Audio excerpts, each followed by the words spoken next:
On July 20th, 1969, uh, Buzz Aldrin and Neil Armstrong were the first men to land on the moon.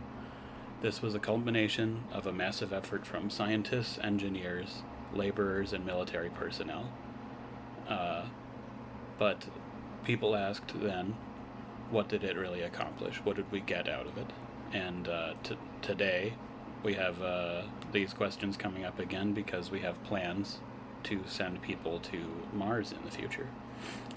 And so, for the next several minutes, I'll be walking you through why I think we should continue with this plan. And that ranges from increasing interest in science, increasing production, and moving humans as a species into the future. So, the problems with the idea essentially come down to cost. And people see that it is an expensive proposition, and many people will ask things such as, is it going to make us any money? It doesn't seem like it'll make us any money to go to Mars. But the fact is that with every great scientific discovery, we've never known how it was going to affect our technologies or our money or economy in the future. So there's a relevant quote that I want to use. Uh, During 1821, a man named Michael Faraday, who was a scientist researching electricity and magnetism, gave a demonstration of a new discovery to the Prime Minister, apparently, of Britain. The Prime Minister asked Faraday, of what good is it? Because he just showed him some cool stuff with magnets. Faraday responded, of what good is a newborn baby? The point is, we've benefited from many technologies. Electricity today gives us so many benefits, and back when the Prime Minister asked him what good it was, they didn't think it was worth anything. Going to Mars gives us an opportunity to learn completely new things that we can't predict how we will benefit from them, but at a minimum, we'll learn how another planet functions. We'll probably learn more about how ours does by being able to compare it. And I believe most importantly, aside from the financial benefit, we may be able to benefit our society as a whole. So, the point I would make about that, going on to the next topic, the impact of going to Mars and of a human being going to Mars as opposed to a rover would be something similar to when in 1969 we landed on the moon.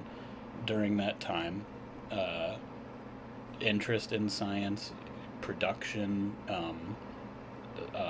education around science, and American ingenuity skyrocketed.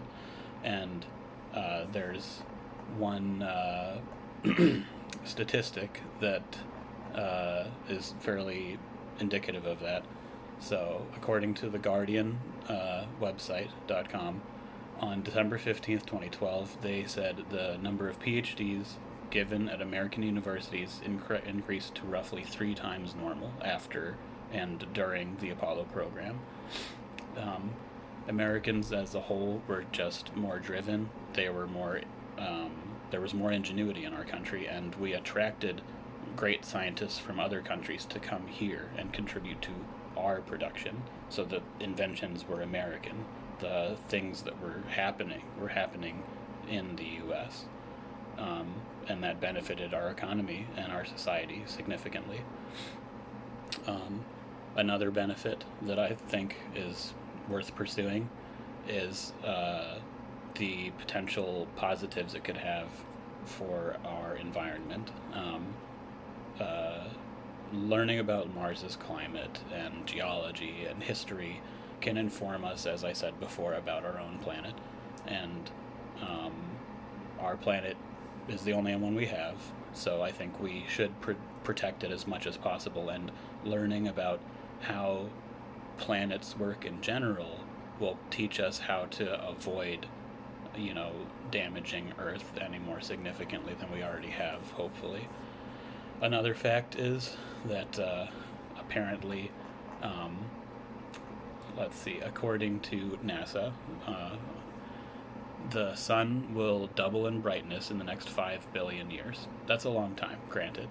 But uh, in just 1 billion years, the increase in luminosity, how bright the sun is, will increase the amount of solar radiation hitting the Earth by about 8%. Doesn't sound like a big number, but it would matter quite a bit to our climate.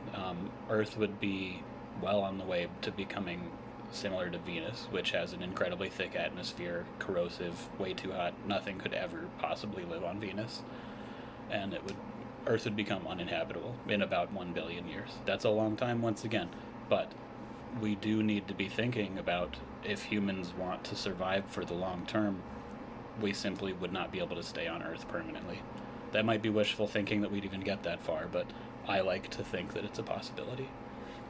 So, the solutions to the issue in terms of public approval, government approval, come down to we need to increase awareness of what benefit this might be.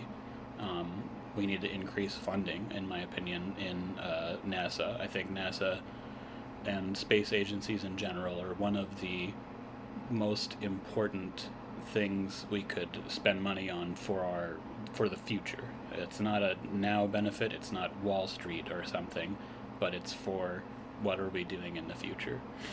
So yeah, I mean, vote for people who care and just try to learn about what good it would be, and tell other people that uh, not only will it be cool, but we'll be bringing the best minds in the world to the US, just like we were after the Apollo program, and we'd be benefiting economically from all the advancements we could make from that, just like we were back then.